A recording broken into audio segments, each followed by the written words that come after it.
आप डायलॉग करना डायलॉग नहीं किया चाहते थे, जाता है आपकी सर, मनशक्ति ये वाली डिसिप्लिन है लोकतंत्र देखिए, का। डायलॉग किया जाता है।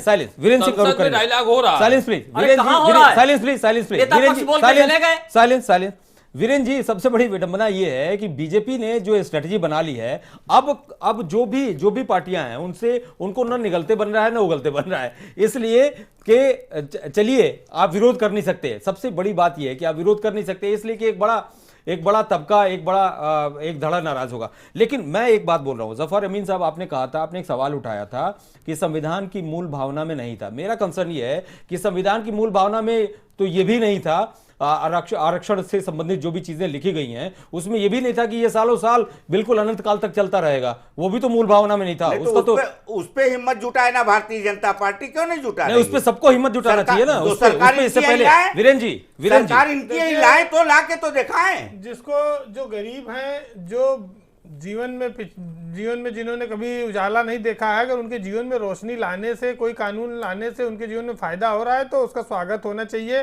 क्योंकि सरकारें वेलफेयर के लिए काम करती हैं, कल्याण के लिए काम करती हैं। जी ने एकदम ठीक कहा। और उसमें किसी जात विशेष या धर्म विशेष का महत्व नहीं है, क्योंकि लोकतंत्र है। लेकिन बीजेपी ने जो काम किया है उसका स्वागत हो रहा है, पूरे देश में स्वागत होना भी चाहिए, क्योंकि जहां सवर्ण समाज में बहुत सारे से गरीब लोग हैं जिनको तमाम सारी सवर्ण भी है, मुसलमान भी है, क्रिश्चियन भी है, बौद्ध भी है, 85% सिख भी है। अब ये राजनीतिक दल है, इनका अपना अपना विरोध का तरीका होगा कि आप सभी उसमें शामिल हैं। हमारा विरोध बिल्कुल नहीं है। सवर्ण हिंदू है, हमारा मुसलमान है, समाज क्रिश्चियन भी है, बौद्ध भी है, देखिए, चुनाव सभी के है। समय ऐसे फैसले होते हैं, हमेशा हुए हैं और राजनीतिक लाभ के लिए किए जाते रहे हैं, और जिसको वोट देना है वो देगा, जिसको नहीं देना वो न देगा। लेकिन ये कानून आने से इसका स्वागत होना चाहिए। वीरेन जी स्वागत है, लेकिन ये जिस तरह से कानून थोपा जा रहा है, कम से कम डायलॉग कर लेते हैं। कहा थोपा जा रहा है? ये अलोकतांत्रिक है, ये अलोकतांत्रिक है। बिल पेश किया गया, बिल पेश किया गया, हमारे बिल पेश होने के बाद अच्छा एक बात बताइए, थोपा गया तो लोकसभा में समर्थन क्यों किया आपने? समर्थन क्यों किया? नहीं, आपने समर्थन क्यों किया? हम देश के हर नागरिक को सम्मान देंगे। आखिरी व्यक्ति जो खड़ा हुआ लाइन में, उसको उसका लाभ मिलना गरीबी भी चाहिए। कोई बड़ा अवसर है।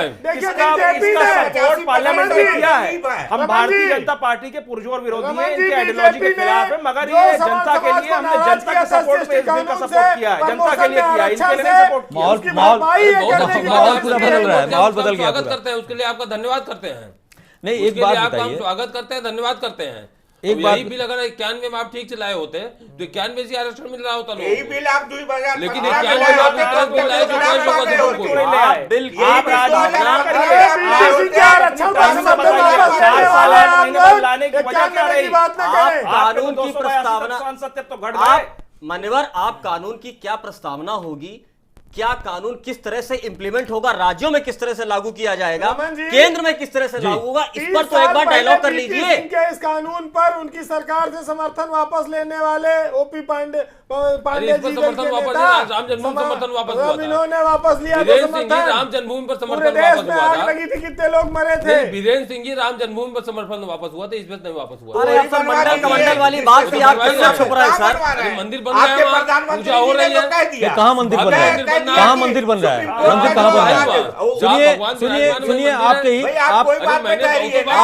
सुनिए आपके एक सांसद ने, आप ही के पार्टी के एक सांसद ने पत्र लिख के मांग की थी कि रामलला के लिए प्रधानमंत्री आवास योजना से एक आवास अलॉट कर दिया जाए। वहां पे कहाँ हुआ है, क्या किया आप लोगों ने, बताइए ना। आप जाइए दर्शन करिए, मैंने बहुत दर्शन तो सब करते हैं, लेकिन हुआ क्या है? दर्शन करके आइए। देश जनसंख्या से चरमरा रहा है, उसके लिए कानून बनाने के लिए इनके पास फुर्सत नहीं है।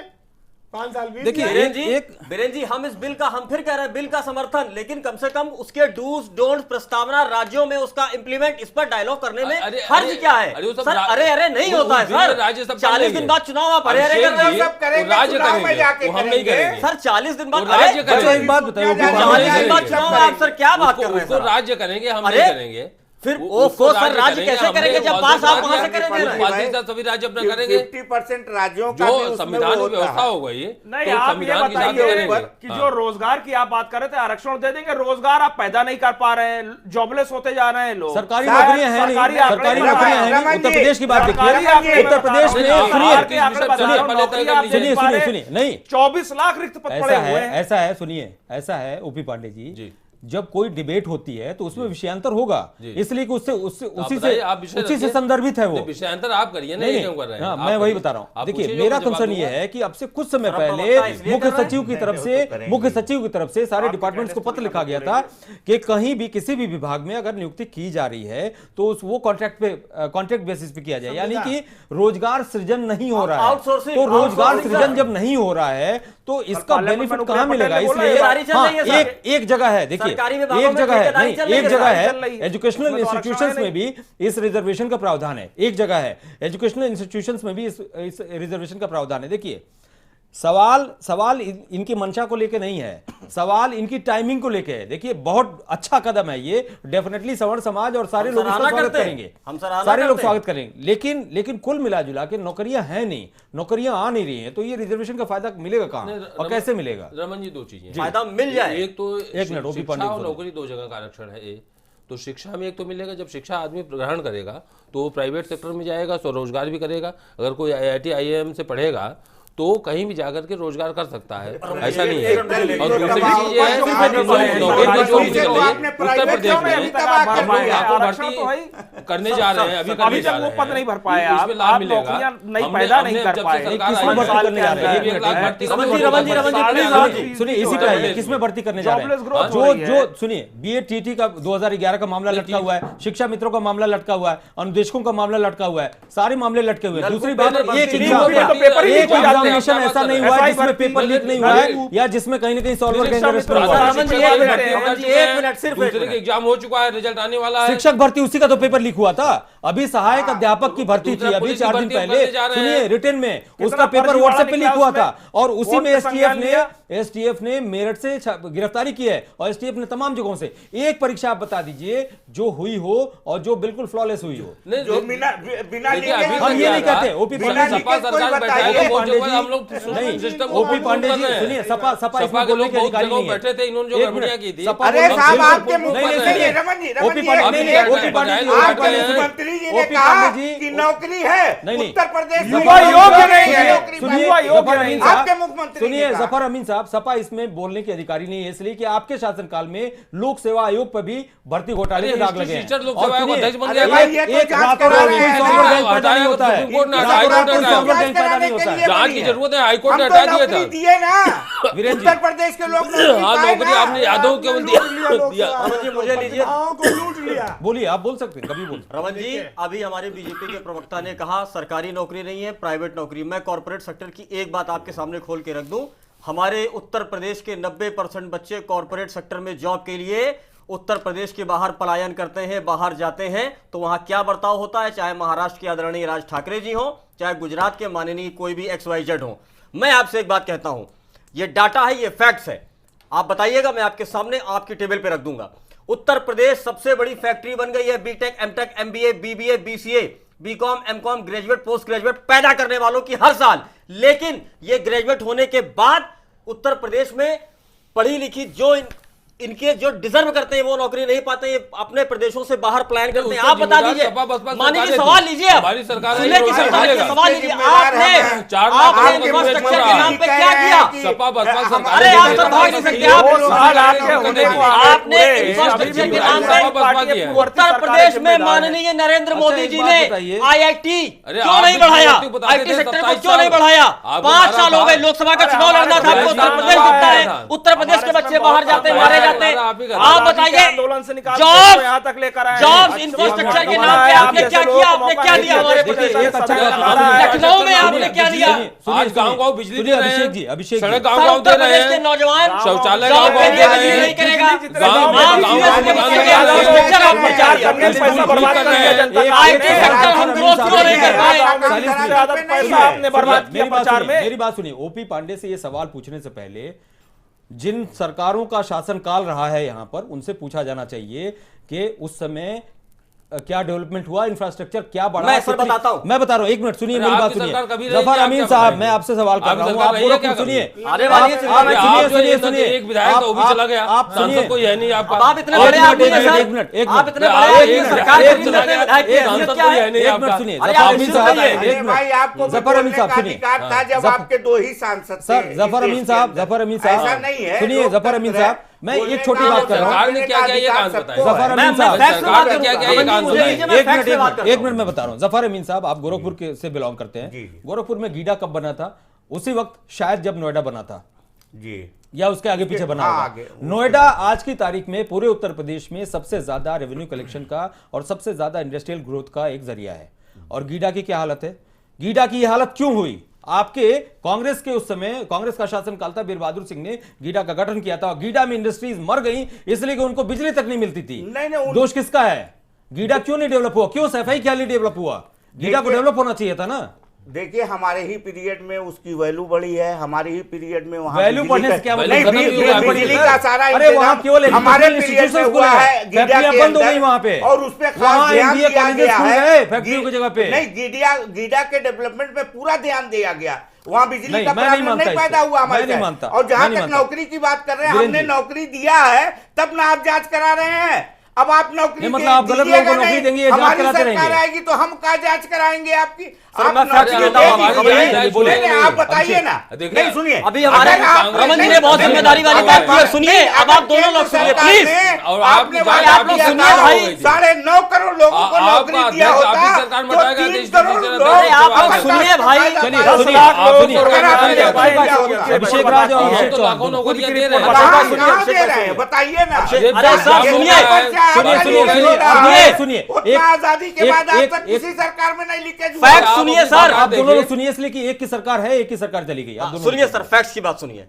रमन जी ने अभी बहुत जिम्मेदारी से मुझसे पूछा कि फैक्ट्स पे बात कीजिए और आप ये बताइए जो पूर्ववर्ती सरकारें रहीं। मैं बधाई देता हूं उत्तर प्रदेश के पूर्व मुख्यमंत्री और युवा मुख्यमंत्री अखिलेश यादव को। उस आदमी का सर, आप बीच में आप बोल रहे हैं सर, और 86 में से सर आप बोल रहे हैं बीच में, सर आप बोल रहे हैं। उस आदमी ने आईटी सिटी बनाने का संकल्प लिया। आपने अगर बढ़ा दी होती तो प्रदेश के बच्चे बाहर ना जा रहे होते।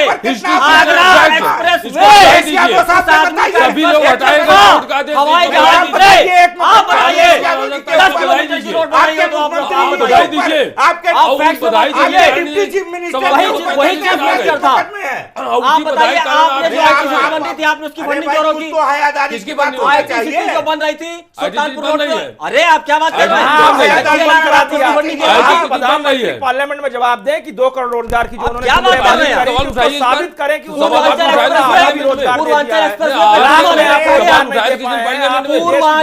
एक्सप्रेस वे पर गुमराह नहीं रखा गया। समर्थन करते हैं,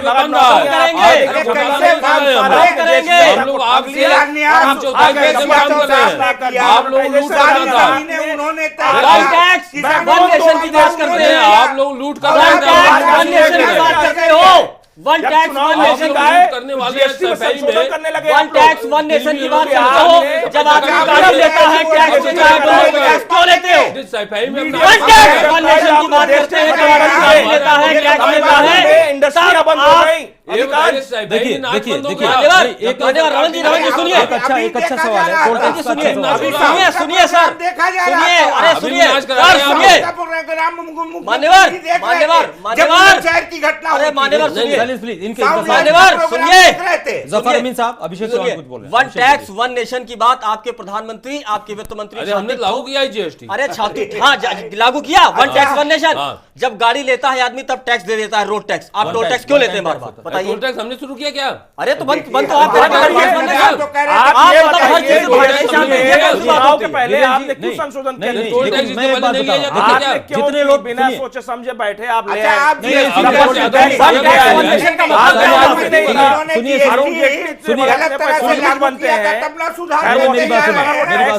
आए। मेरी बात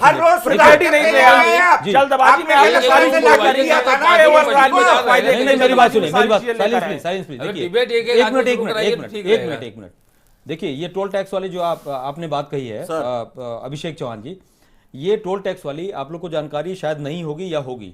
मैं आपको बता रहा हूं, इस गवर्नमेंट में नितिन गडकरी ने इसको लेके एक वृहद प्लान तैयार किया। ये अलग बात है कि अभी इंप्लीमेंट नहीं हुआ है।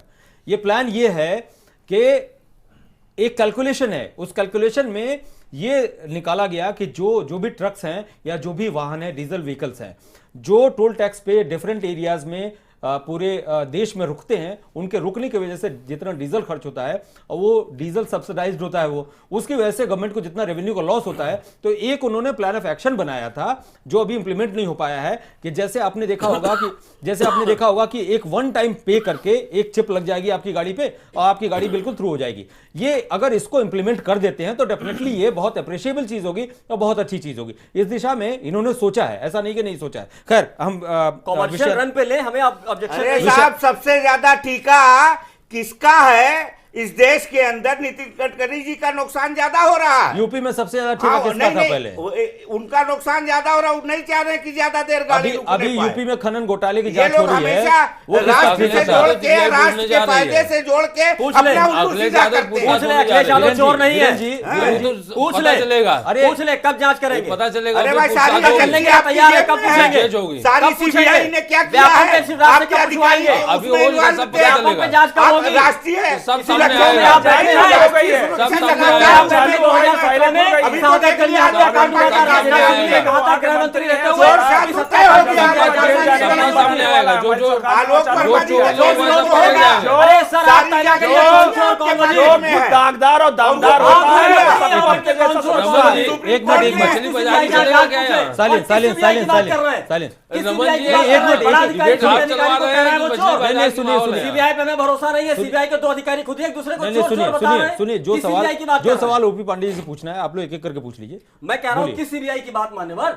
नहीं, जब सीबीआई के नहीं, 2 सबसे खनन बड़े घोटाले की अधिकारी जांच हो रही सुप्रीम है। कोर्ट डांट खनन लगाता है, घोटाला जिसको तो प्रधानमंत्री आपको हटाता है, जेल गृह में सचिव है। हटाता है, खनन सुप्रीम घोटाला कोर्ट कहता है वो आपने बना किया रहेगा था, आलोक वर्मा। ये मैं नहीं कह रहा हूँ, खनन ये घोटाला सुप्रीम आपने कोर्ट किया कह रहा था, नहीं है। किया और रही था? बात खनन की, सुनिए खनन मान्यवर, घोटाला आपने किया था नहीं किया? सुनिए नहीं बताइए। खनन खनन में घोटाला, हाँ। सुनिए खनन खनन घोटाला। खनन अच्छा, ये घोटाला, बताइए, व्यापक खनन घोटाला, घोटाला सबकी आपने जांच किया था, होगी, नहीं किया था? सबकी जांच व्यापक होगी, जांच सबका हो प्रशासन चुकी का है। डंडा नहीं, चलेगा। व्यापक शहादतगंज जांच लखनऊ हो शहादतगंज में हत्याकांड हुआ था। राफेल पे क्यों खनन चुप गृह हैं? मंत्री जी ने कहा राफेल था पे क्यों चुप है वीरेंद्र जी?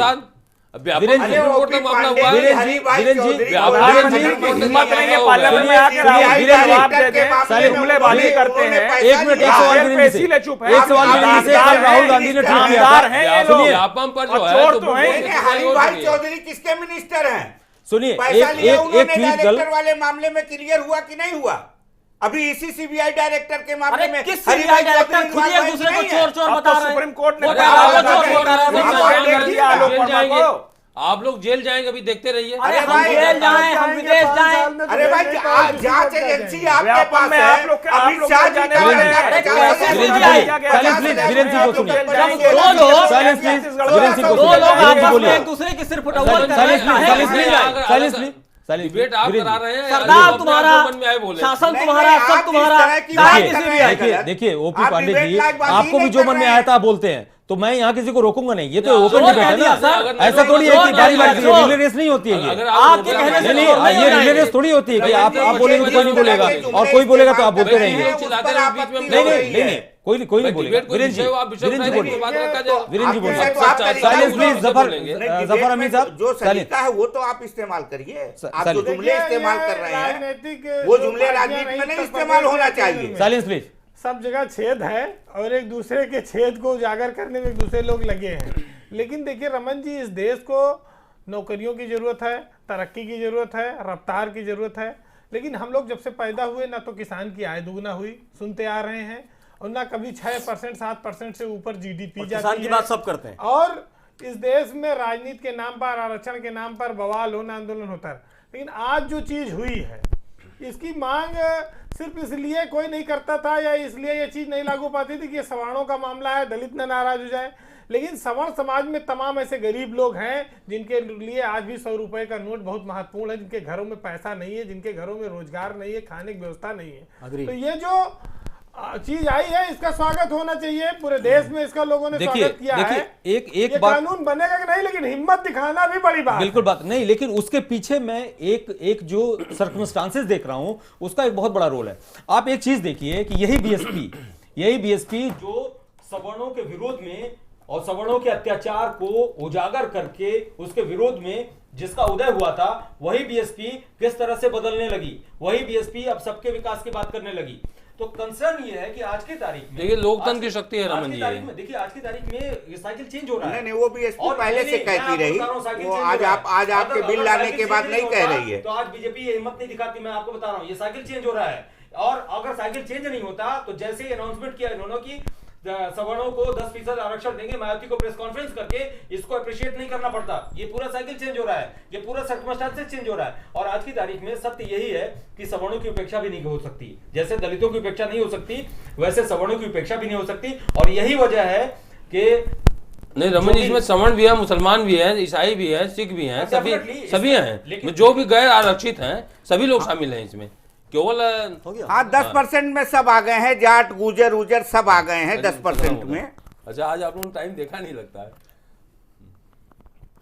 कुछ हमको लगा कि ज्यादा चला गया। देखिए रमन जी, ये देश में जब जिस चीज की जरूरत होती है वो मिलती नहीं, और सियासत अपने हिसाब से चलती है, अपने राजनीतिक फायदे और नुकसान के हिसाब से चलती है। तो अब विरोध करना, खुल के विरोध करना, छुप के विरोध करना, ये अपने अपने राजनीतिक दलों का एजेंडा हो सकता है, लेकिन जो आरक्षण का प्रावधान हुआ है इसका सवर्ण समाज स्वागत करता है। और निश्चित ही बीजेपी चुनाव से पहले अपना उसने हथियार खोला है, अपना उसने चलाया है, उसका फायदा नुकसान चुनाव परिणाम तय करेंगे। बिल्कुल ठीक बात है। ओपी पांडे जी से एक सवाल। ओपी पांडे जी ये बताइए, बहुत अप्रिशिएबल स्टेप है और डेफिनेटली सारी पार्टियां भी आपको सपोर्ट कर रही हैं, मतलब एक्सटर्नल सपोर्ट भी है और इंटरनल सपोर्ट भी है, मानसिक समर्थन हो या ना हो। खैर मेरा कंसर्न ये है कि ये अब लेट हो गया है इसमें, और अभी लोकसभा चुनाव आ रहे हैं, तो इसमें आपके हिसाब से क्या क्या चैलेंजेस हैं, इसलिए कि ये 50% से ऊपर जा रही है सीमा, तमाम तरह के चेंजेस हैं, 15 में आपको संशोधन करना पड़ेगा और तमाम और भी टेक्निकल ग्लिचेस हैं इसमें। तो आपको क्या लगता है कि क्या कठिनाइयां आ सकती हैं और उनको किस तरीके से उनको वर्कआउट करेंगे? रमन जी देखिए, इस मामले में सबसे बड़ा चैलेंज यही था कि सुप्रीम कोर्ट में स्टैंड कर पाएगा नहीं कर पाएगा, क्योंकि सुप्रीम कोर्ट ने जो अभी तक क्राइटेरिया तय किया था कि आरक्षण 50% सीमा के ऊपर नहीं होगा, और आरक्षण अभी तक शैक्षिक और सामाजिक रूप से पिछड़े वर्गों का होगा। तो इस पर हम लोगों ने चिंतन मनन किया, तो ये था कि संविधान में संशोधन पावर संसद के पास है, और संविधान संशोधन करके हम लोगों ने व्यवस्था की है उसमें कि जो आर्थिक रूप से पिछड़े हैं उनको भी ये सुविधा दी जानी चाहिए, क्योंकि आर्थिक पिछड़ापन भी बहुत बड़ा पिछड़ापन होता है। और इसीलिए ये व्यवस्था की गई कि जो 50% की सीलिंग थी वो सामाजिक और शैक्षिक रूप से पिछड़ों के लिए थी। तो हम लोगों ने ये व्यवस्था की कि उस 50% के अलावा 10% और आर्थिक रूप से पिछड़ों के लिए किया जाए। तो ये उस 50% के अलावा है, तो इस तरह से जो लिमिट नई लिमिट हो जाएगी, मुझे लगता है सुप्रीम कोर्ट इस पर अपनी मोहर लगाएगा कि नई लिमिट हो जाएगी, वो 60% हो जाएगी। 50% सुप्रीम कोर्ट में ये क्वैश होगा में आता है कि नहीं आता है, सुप्रीम कोर्ट में तो सुप्रीम कोर्ट देखेगा। नहीं, सुप्रीम कोर्ट में जब हमने संविधान व्यवस्था की है और सुप्रीम कोर्ट संवेदनशील है, वो आर्थिक रूप से पिछड़ापन को भी समझता है, और जो संविधान में संशोधन का पावर है संसद के पास, जो संविधान संशोधन कर सकती है संसद, जब हम संविधान संशोधन कर रहे हैं वो निश्चित रूप से उस संशोधन की वैलिडिटी सुप्रीम कोर्ट में चैलेंज की जा सकती है, सुप्रीम कोर्ट उसको चेक करेगा। लेकिन हम लोग आश्वस्त है कि सुप्रीम कोर्ट में ये स्टैंड करेगा और सुप्रीम कोर्ट में इसकी वैलिडिटी बरकरार रहेगी। चलिए वीरेंद्र जी, एक बहुत अहम सवाल है जो अभी जफर अमीन ने भी उठाया था कि जो आपने क्राइटेरिया बना रखा है उस क्राइटेरिया के हिसाब से इतनी जबरदस्त फाइट हो जाएगी कि उसमें कहीं ना कहीं वो गरीब सवर्ण वंचित रह जाएगा जो गांव के प्राइमरी स्कूल में पढ़ रहा है, उस व्यक्ति के मुकाबले, उस बच्चे के मुकाबले जो कहीं ना कहीं एक अपर लेयर में आता है और वो किसी अच्छे स्कूल में पढ़ रहा है या किसी शहर में पढ़ रहा है। वीरेंद्र जी देखिए, ये रमन तकनीकी जी, बातें तो एक हैं बात और मैं- इसका मैं इसके बाद आपसे नुकसान जवाब लूंगा इसका। अब ये लोग तय करेंगे। लेकिन देखिए, जो SC ST को आरक्षण है और OBC को है, उस पर 50% में बहुत सारे IAS IPS के बच्चे भी आ रहे हैं, IPS IPS बन रहे हैं, क्रीमी लेयर वाले भी फायदा उठा रहे हैं, उस पर कंट्रोल का कोई साधन नहीं। लेकिन इसका क्या मतलब है कि आरक्षण दिया ना जाए? आरक्षण दिया जा रहा है, 10 नए लोगों को मिलेगा, 100 में से 10 गरीब सवर्णों को भी मिलेगा, तो कम से कम इतना जरूर है कि ठीक है, पहले तो वहां तक पहुंचने की स्थिति ही नहीं थी, अब तो कम से कम 10 तो आएंगे जो सबसे गरीब है। चलिए ओपी पांडे जी। नहीं, इसमें देखिए क्राइटेरिया क्या है, वो परिवर्तनशील होगी, बेसिक चीज है नहीं, कि क्राइटेरिया आर्थिक कैसे परिवर्तनशील होगी? आपने ये तो बना आप रखा ना है। कर जैसे- पाएंगे। जैसे- आपने नगर निगम के लिए भी डिफाइन कर रखा है 109 नहीं, गज। वो डिफिनेशन देखे, जैसे आपका ओबीसी में क्रीमी लेयर है, वो चेंज होती रहती है। नहीं, कहाँ OBC का चेंज होता कई है? बार आदिवासी चेंज हुई है। बच्चे नहीं बनते हैं, नहीं, आदिवासी OBC बच्चे में- नहीं OBC बनते हैं, में आदिवासी रबड़ बच्चे बच्चे नहीं देखिए बनते हैं। देखिए OBC मतलब में ये है पहले कि बात बहुत करें, जल्दीबाजी में तो ला criteria- दिया है एक दिन में, नहीं, इनकी बात और बाद करें, में हम चेंज अरे करते जफर जी, रहेंगे। अरे हाँ, बाद बोलिए। में आप आपको किसी चीज को मौका गंभीरता मिलेगा, समझ तब मत ना कुछ सुनिए। कर ओपी पाएंगे। पांडे जी सुनिए, एक ऐसा मिनट, चेंज हम जफर नहीं जी इनकी बात करेंगे, जो सुन भी लीजिए। सरकार हाँ, रहेगी। हाँ, जी, ऐसे जो ओपी पांडे ओबीसी का आरक्षण लागू हुआ, ओपी पांडे जी उसमें बताइए। क्रीमी लेयर क्राइटेरिया कई बार चेंज हुई। आज 8 लाख हुआ है, शुरू में 8 लाख नहीं थी, शुरू में 3 लाख थी, फिर 5 हुई, फिर 6 हुई, 6 से आज 8 लाख हुई। तो समय के हिसाब से क्राइटेरिया क्या, गरीबी का मापदंड समय के साथ चेंज होता रहेगा। लेकिन बेसिक इशू ये है कि आर्थिक रूप से पिछड़ों को मिलना चाहिए, क्या क्राइटेरिया होगा वो समय के लेकिन हिसाब आप से सोचिए ना, चेंज होता 50% आप थे ना, नहीं, 50% क्योंकि रिजर्वेशन ये के तो बाद 50% 50% में में आप अब ये आप थे ना, 50% अब मेरिट का था। अब जो आप काफी बात जफर है। साहब, पांडे वो जी, 50% हमारी मेरिट का बात था। सुनिए, देखिए, देखिए, हमारी बात पांडे सुनिए, जी, जो देश के पांडे हालात जी, हैं जी, उसमें 85% सुनिए, है इनकी बात और सुनिए। 15% अमीर है। अरे आप 85% जफर साहब 10% चुप में आ कराइए। जाएंगे और 10% के लाभ में जो आएगा वो कट जाएगा, और 15% जो अपर कास्ट के जो अरे पैसे तो वाले लोग हैं अपर वो कास्ट ज्यादा नहीं फायदा है। उठा लेंगे। जफर साहब बात अपर कास्ट समझिए नहीं आप है, हमारी। इसमें मुसलमान भी है, सुनिए, सिख हम भी है, ईसाई मुसलमान भी हैं, है। सुनिए, बात चलिए, ना करें। चलिए, आप अभिषेक बात चौहान, करिए, अपर कास्ट केवल नहीं है। हम अरे सभी बात अभिषेक करें, सभी हम लोग अपनी भी कर रहे हैं, चलिए, आपकी भी कर रहे हैं, अभिषेक जी सुनिए, बोलिए। पूरे हाँ। समाज की बात कर रहे हैं। हम इस बिल का पूरा समर्थन इसीलिए करते हैं। हम भी चाहते हैं कि उस तबके को जो कमजोर है, जिसका कोई नहीं है, जिसके पास 2 वक्त की रोटी या जिसके पास शिक्षा के लिए, अच्छी शिक्षा के लिए, अच्छी स्वास्थ्य के लिए संसाधन नहीं है, वो मिल पाए। लेकिन हम बार बार इसीलिए कह रहे हैं सर्वदलीय बैठक, दोनों पक्षों, पक्ष विपक्ष दोनों से बातचीत, प्रॉपर डायलॉग इसीलिए कर लिया जाए।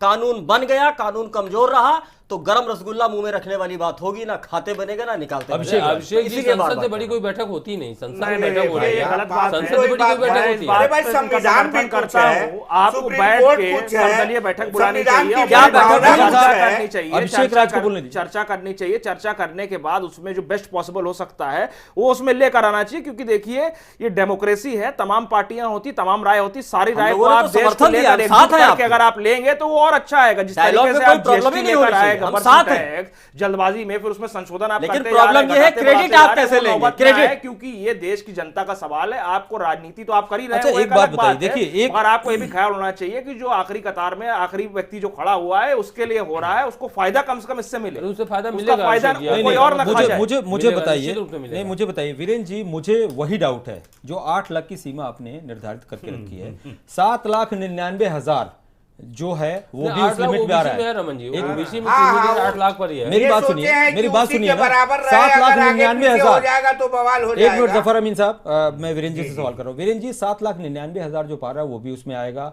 और जो 99 रुपए जिसकी पर डे की इनकम है वो भी उसमें आएगा। अब सवाल यही है कि दोनों के लाइफस्टाइल में, दोनों की परवरिश में, दोनों के ब्रॉटअप होने में जमीन आसमान का अंतर है, और लेकिन फाइट एक ही कैटेगरी में होगी उसकी, तो कहां न्याय मिलेगा उसको?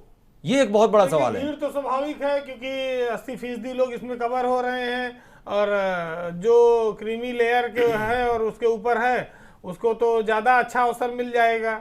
ये तकनीकी बातें हैं और इनको समय के साथ दूर करना होगा इन कमियों को। लेकिन फिलहाल आरक्षण जो आया है वही हम चाहते हैं, पहले उन पर डायलॉग हो जाए। ये गैस सब्सिडी वाला मामला ना हो जाए, जिनको जरूरत नहीं है वो छोड़ दें। रमन जी, ये जो मैं आपने चाहता हूं, कहा उस पर है, डायलॉग हो जाए। में दो 2016 केस में सुप्रीम कोर्ट ने 6 लाख आपत्ति से 8 किया लाख है, हुई थी OBC Ram creamy Singh layer के में। केस में और बाकी जो पटीदार होगा के वो केस आगे में। कोर्ट में भी चैलेंज जो होगा, बात आपने आपस में कही तय है, इसी होगा। पर आपत्ति लेकिन किया जो होगी ओबीसी कि क्रीमी आप लेयर क्राइटेरिया लिमिट कैसे है, कर मुझे लगता पाएंगे, है इसमें तय कोई कर क्रीमी पाएंगे। लेयर होना चाहिए। नहीं, चलिए देखिए, एक बात है, ये तो क्राइटेरिया तो चेंज हो सकता है, इसलिए कि इससे पहले ओबीसी में भी चेंज हुआ था, ये अलग बात है। लेकिन वीरेंद्र जी, एक बात तो तय है अंतिम चेंज कि 2016 में हुआ है, बीजेपी जो ने 6 लाख से 8 लाख हुआ है। एक बात तो तय है कि बीजेपी ने मास्टर स्ट्रोक मार दिया है, और बिल्कुल जब से ये 10% आरक्षण का मामला आया है तब से वो सारी चीजें एक तरह से वैनिश होती नजर आ रही है। वीरेंद्र जी, आपका रिएक्शन चाहेंगे? देखिए, इसलिए चुनाव का वक्त है रमन जी, राजनीतिक दल, हर राजनीतिक दल करता है, बीजेपी ने कोई गलत काम नहीं किया है। अगर देश के सवर्णों को, गरीबों को आर्थिक आधार पर आरक्षण का प्रस्ताव लाई है, इसका स्वागत है, और चुनाव में लाभ और नफा और नुकसान को देखकर ही कदम उठाए जाते हैं, इसमें क्या बुराई है? नहीं, अब अभी तो जो जिसको नहीं, लेकिन ये- बीजेपी इससे कह रही है कि जिसको ये बिल फायदा चुनाव के होना मद्देनजर है, नहीं लेके आए अपर हैं। कास्ट को अभी तो वो 2, 4, 5 दिन 7 दिन में समझेगी, और चुनाव तक देखिए कहीं इनके लिए सुसाइडल मुद्दा ना साबित हो जाए। क्यों? अभी क्यों इसमें- साबित होगा, नहीं, ये बताइए। नहीं, उसकी वजह है, बताइए, उसकी वजह वजह बताइए। ये हम बता रहे हैं कि 85% जो देश की आबादी है उस हिसाब से 85% अपर कास्ट अरे अभी कानून तो बनने गरीब 8 लाख से दीजिए, नीचे वो तो बाद में क्राइटेरिया तय 8 लाख होगा। से नीचे है। अभी तो बनने दीजिए ना, लंबा प्रोसेस। 15% जो पैसे देखिए वाले लंबा प्रोसेस है, लेकिन मैसेज इस देश में, सुनिए, सुनिए एक मिनट सुनिए, प्रोसेस भले लंबा हो लेकिन इस देश में वीरेंद्र जी संदेश बहुत जल्दी जाता है, मैसेज बहुत जल्दी जाता है, और मैसेज इतना स्ट्रांग इसका जा रहा है कि चारों तरफ ये नजर आ रहा है। आप देखिए एक चीज देखिए, नवंबर का महीना याद कीजिए वीरेंद्र जी, वहीं अयोध्या में विश्व हिंदू परिषद ने धर्माचार्यों की मीटिंग बुलाई थी, 2 लाख से ज्यादा लोग वहां इकट्ठा हुए थे। उस समय सरकार के खिलाफ भी बोला धर्माचार्यों ने और बताया कि ये मंदिर बनना चाहिए, ये होना चाहिए, वो होना चाहिए। उसके 2 दिन पहले उद्धव ठाकरे वहां पहुंचे थे। कुल मिला जुला के उस समय गवर्नमेंट पे, सरकार पे प्रेशर बन रहा था राम मंदिर निर्माण को लेकर, ठीक है। अब ये जब से आरक्षण वाला मामला है, कुल मिला जुला के ये चीजें वैनिश हो गई। आपको लगता है वीरेंद्र जी ऐसा? बिल्कुल हो गई है, और निश्चित ही बदलाव, मतलब ये आप कहना ये है कि कमंडल और मंडल वाली बात फिर आ गई। नहीं ये कहना नहीं, जो ये भाजपा कहना को ये नहीं है, कर रही है, जो वादे किए गए थे वो पूरे नहीं किए गए, उनसे भटकाने के लिए ये रखा गया है। तो भाई इसके लिए विपक्षी इसका दल परिणाम है ना। अच्छा एक बात बताइए, चलिए चुनाव एक बात, हमारे पास 4 मिनट का वक्त बचा ठीक है, हुआ बीजेपी ओपी पांडे जी, सही अच्छा ओपी पांडे जी एक सवाल का जवाब दीजिए। चलिए कांग्रेस भले ये बोल दे कि डायलॉग्स नहीं हुए, लेकिन 50 सीटों के साथ आपके समर्थन करने के लिए तैयार है, बसपा भी तैयार है और सपा भी तैयार है, सब तैयार हैं। इनकी मजबूरी है, इनको सपोर्ट करना ही करना। अब मुझे एक बात बताइए, जिस समय आपकी यूपी में सरकार आई थी या जिस समय केंद्र में सरकार आई थी, उस समय खाली मुद्दों की बात करते थे आप। उस समय डेवलपमेंट की, एक आम आदमी की बात करते थे, एक रोजगार की बात करते थे, उस समय इंफ्रास्ट्रक्चर के डेवलपमेंट की बात करते थे, पूरे देश में सड़कों का जाल बिछाने की बात करते थे, नदियों के जरिए परिवहन की बात करते थे, एक्सपोर्ट ओरिएंटेड इंडस्ट्रीज खोलने की बात करते थे। तो आज की तारीख में जो चुनाव के मुद्दे होंगे आपके, वो क्या होंगे? इसलिए कि तमाम चीजें ऐसी हुई हैं जिसमें उम्मीदों पे खरा नहीं उतर सकी है सरकार, और वो उम्मीदें ऐसी थीं कि किसी भी सरकार के लिए उन पर खरा उतरना रातों रात संभव नहीं होता है। तो इस चुनाव में आप किन मुद्दों को लेकर जनता के बीच में सामने जाएंगे? रमन जी, तो हमारे 2 तरह के मुद्दे होंगे। एक तो जो काम हमने किया है कि जनता को ये बताएं कि हमने ये परफॉर्मेंस होगा, और दूसरा उस काम को आगे कंटिन्यू करना है, क्योंकि जो काम हमने अच्छा काम शुरू किया है, अगर हम अगले 5 साल मिलते हैं तो उस अच्छे काम आगे भी, जैसे हम लोगों ने बिजली गांव घर घर पहुंचाई है, पहले तो सड़कें बहुत घर घर कॉन्फिडेंटली पहुंचाई आप लोग है, बोलते थे कि शौचालय अगला भी दिए हमारा हैं, है, मकान दिए हैं, बिजली आज को शिक्षा के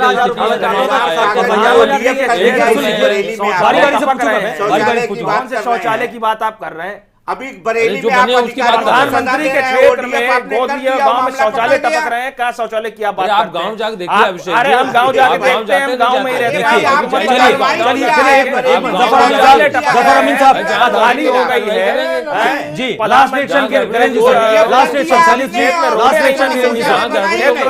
लास्ट इलेक्शन जयपुर का क्या हाल है? जाके समय देख समाप्त हो लीजिए चुका है आप। हमारा लास्ट देश की इलेक्शन। सच्चाई यही है कि बातें विकास की चाहे जितनी हो, लेकिन ये लोग सब जातिगत आधार पर वोट लेते हैं, सेटिंग धार्मिक करते हैं, उन्माद। समीकरण बनाते हैं, और यही इस चुनाव में भी होगा, इसके अलावा कुछ नहीं होगा। डेफिनेटली आप सबका बहुत बहुत धन्यवाद, ओपी पांडे जी, जफर अमीन साहब, अभिषेक राज, अभिषेक चौहान, वीरेंद्र सिंह, सबका बहुत बहुत धन्यवाद। डेफिनेटली जब आरक्षण लागू हुआ था उस समय भी ये डिमांड हुई थी कि जो गरीब सवर्ण है उनको भी आरक्षण का लाभ मिलना चाहिए। ये अलग बात है कि आरक्षण कितने समय तक जारी रहना चाहिए।